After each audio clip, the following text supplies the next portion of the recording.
আসসালামু আলাইকুম রহমতুল্লাহি বারাকাতুহু আউযু বিল্লাহি মিনাশ শাইতানির রাজিম বিসমিল্লাহির রহমানির রহিম রাব্বি ইশরাহ লি সাদরি ওয়া ইয়াসসির লি আমরি ওয়াহলুল উকদাতাম মিন লিসানি ইয়াফকাহু কওলি। আপুরা, আজকের ক্লাসে আমরা আবারও একটু কথা বলবো যে গত ক্লাসে যেটা বলেছে সেটার একটা কন্টিনিউয়েশন হবে। এই যে বনি ইসরাইল মান্না এবং সালওয়া খাবারটাতে তারা খুশি না থেকে তারা আগের জীবনে যে খাবারে অভ্যস্ত ছিল সেই খাবার দাবি করা শুরু করলো।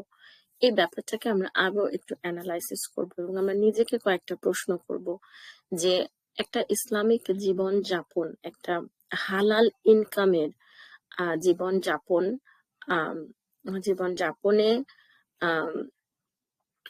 জীবন যাপনের পথে লাইফস্টাইলকে আমাদের জন্য বাধা হয়ে দাঁড়াচ্ছে কিনা।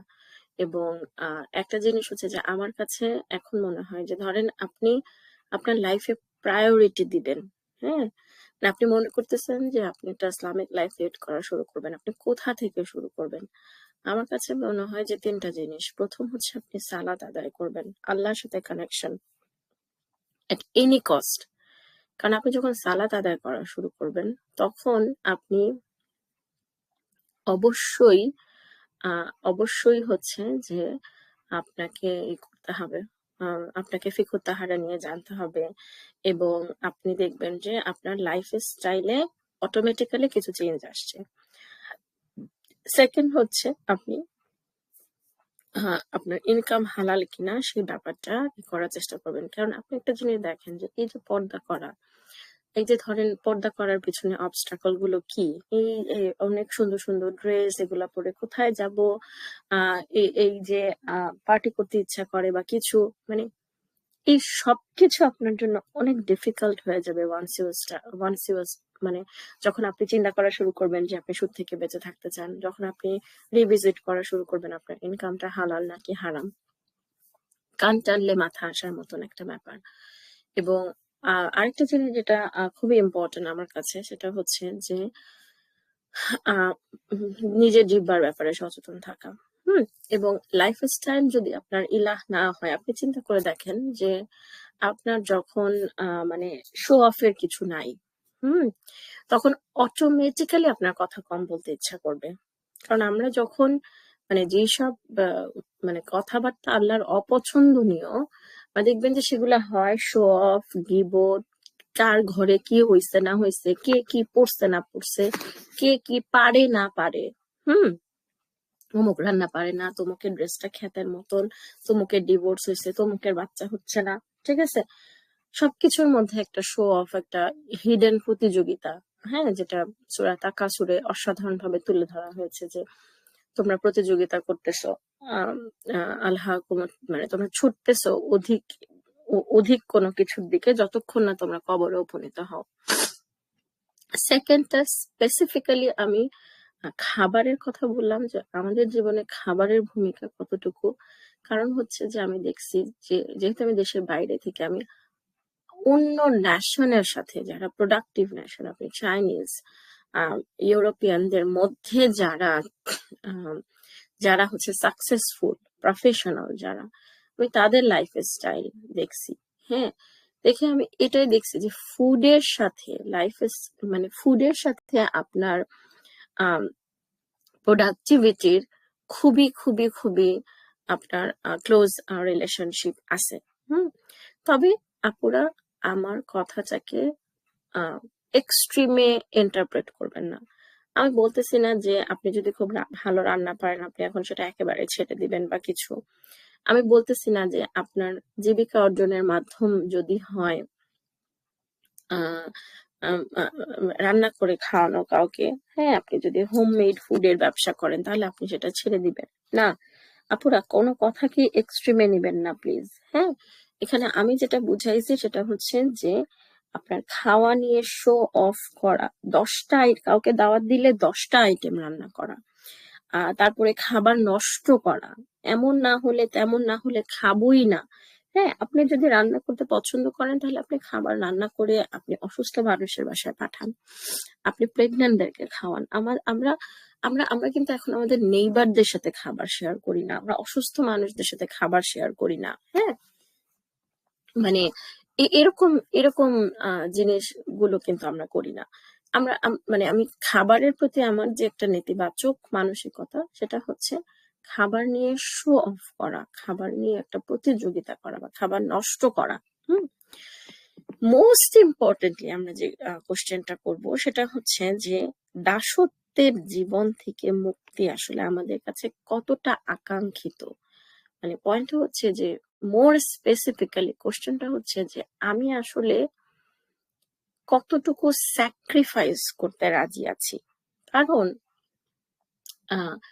কোনো একটা জিনিস আপনার কাছে যত চেরিশড হবে, আপনি মানে আপনার যত আপনার স্বপ্নের মতন হবে, আপনি সেটার জন্য তত বেশি কষ্ট করতে পারবেন। ধরেন যাদের মেডিকেল বা বুয়েটে পড়ার স্বপ্ন, তারা দেখবেন সারাদিন রাত খেটে পড়তেছে, নাওয়া নাই খাওয়া নাই। ওয়াই? মানে কখন একটা মানুষ একটা জিনিসের পিছনে চেজ করতে পারে? যখন এটা তার স্বপ্ন হয়, যখন সে এটা খুব খুব খুব বেশি করে চায়। হুম। তো সেই জন্য মানে this is the question that we should ask, যে আমরা যে এখন একটা মুসলিম হিসেবে একটা লাঞ্ছনাময় জীবন যাপন করতেছি, আমরা যে কোণঠাসা একটা জীবন যাপন করতেছি, এই জীবনটা থেকে বের হয়ে আসার জন্য আমরা কতটুকু এই জীবনটা থেকে বের হয়ে আসার জন্য আমরা কতটুকু স্যাক্রিফাইস করতে রাজি আছি।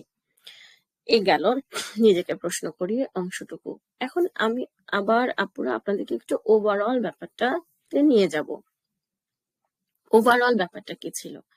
আমি বলেছিলাম যে আল্লাহ সুবহানাহু ওয়া তাআলা ওদেরকে শাস্তি দিলেন, কারণ হচ্ছে যে আসলে বেসিক্যালি ওরা মানে এখনো ক্ষমতা গ্রহণের জন্য উপযুক্ত ছিল না।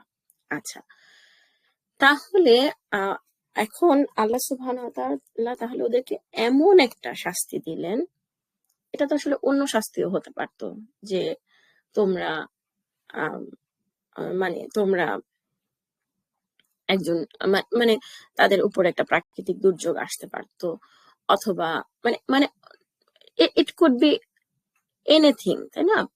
শাস্তি তো যে কোনো ফর্মে আসতে পারে। কিন্তু আল্লাহ সুবহানাহু ওয়া তাআলা কেন ওদেরকে মরুভূমিতে ঘুরে বেড়ানোর শাস্তি দিলেন? মানে ওয়াই মরুভূমি? হ্যাঁ, সো আমাদের এই জিনিসগুলোকে আমরা বলতে পারি যে তাদাব্বুর, যেটা কোরআন নিয়ে চিন্তা ভাবনা করা। হ্যাঁ, এখন আমাদেরকে এখানে কয়েকটা জিনিস আমার কাছে মনে হয় যে হোলিস্টিক ভাবে আমরা চিন্তা করতে পারি। সেটা হচ্ছে যে অনেক সময় যেটা হয় যে আমরা মানে এটা কিন্তু একটা গায়েবের নলেজ যে কোনটা শাস্তি আর কোনটা পরীক্ষা। হুম। ধরেন আপনার প্রচন্ড একটা ফাইন্যান্সিয়াল লস হলো, ব্যবসায় লস হলো, অথবা আপনার কোন একটা বাচ্চা অসুস্থ, অথবা কোন একটা অ্যাক্সিডেন্ট হলো, কোন একটা বিপদ আপদ আসলো আপনার জীবনে। এখন এটা হতে পারে যে এটা আপনার জন্য পরীক্ষা, যেটা আল্লাহর কাছাকাছি আপনাকে নিয়ে যাবে। হতে পারে এটা আপনার জন্য শাস্তি।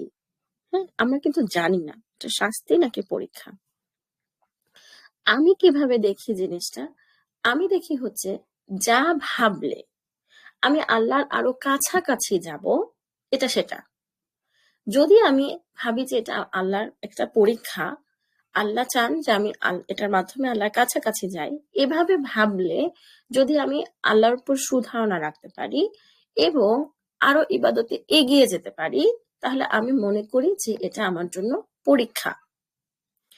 যদি আমি দেখি যে না, আল্লাহ সুবহানাহু ওয়া তাআলা আসলে আমাকে শাস্তি দিচ্ছেন, উনি কোনো কারণে ডিসপ্লেসড, তখন ওইভাবে চিন্তা করে আমি যদি আমার আমলনামা, আমি যদি আমার সমস্ত কিছু আবার একটু রিভিজিট করি যে কোথাও কি অনেক বড় ভুল হয়ে যাচ্ছে, এবং আমি যদি ভুল সংশোধনের দিকে যাই, প্রোডাক্টিভিটির দিকে যাই, নেগেটিভিটি না, নেতিবাচকতা না, প্রোডাক্টিভিটির দিকে যাই, তাহলে আমি মনে করি যে এটা আমার জন্য শাস্তি। এবং আমি যখন কখনো ভাবি যে এটা আসলে আমার জন্য শাস্তি, এই হেনস্থাটা, এই মানে এই দুর্ভোগগুলো হলো, এটা আসলে আমার জন্য শাস্তি, আমি এরকম অনেক সময় ভাবি নিজের জন্য। এই এটা যখন আমি ভাবি, তখন আমি মনে করার চেষ্টা করি যে আল্লাহ সুবহানাহু ওয়া তাআলা আমাকে এই শাস্তিটা দিয়েছেন, এখান থেকে আমার কোনো একটা টেক অ্যাওয়ে আছে, আমার কোনো একটা টেক অ্যাওয়ে আছে, আমার কোনো একটা জিনিস শিখতে হবে, বা আল্লাহ সুবহানাহু ওয়া তাআলা আমার মাঝে কোনো একটা পরিবর্তন আনতে চান, আমার মাঝে কোনো একটা পরিবর্তন আনতে চান। তো এই জন্য আমার কাছে মনে হয় যে যখন আল্লাহ সুবহানাহু ওয়া তাআলা আমাদেরকে কোনো একটা শাস্তি দেন, তখন এমন শাস্তি দেন যেটার একটা মানে ওই শাস্তিটার পেছনেও একটা হিকমা থাকে বা প্রজ্ঞা থাকে। উনি চান যে আমাদের মধ্যে কোনো এক্সপেক্টেড চেঞ্জ আসুক, যে চেঞ্জটা আসলে আমাদের জন্য দরকার।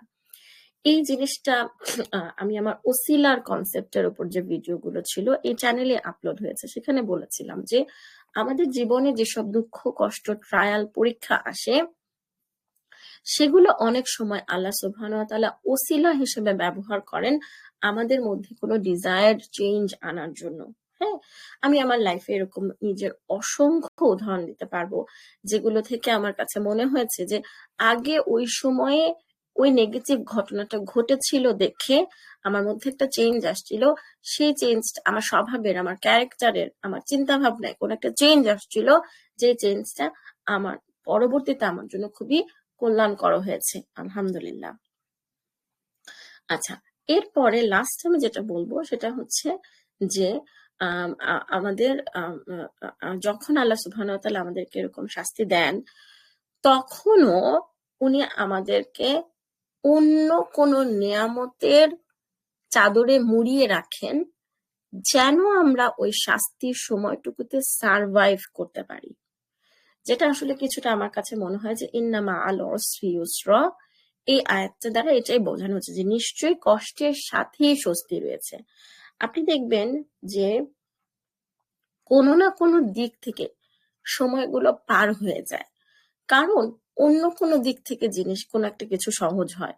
যেমন ধরেন সেদিন আমার এক আত্মীয় আমার আরেক আত্মীয়র কথা বলছিল যে সে অনেক অসুস্থ ছিল তার শেষ সময়ে, অনেক অনেক অসুস্থ ছিল, মানে দীর্ঘদিন ধরে তাকে এই স্বাস্থ্যগত ব্যাপার নিয়ে আল্লাহ সুবহানাহু ওয়া তাআলা পরীক্ষা নিয়েছেন, 10 বছরের মতন।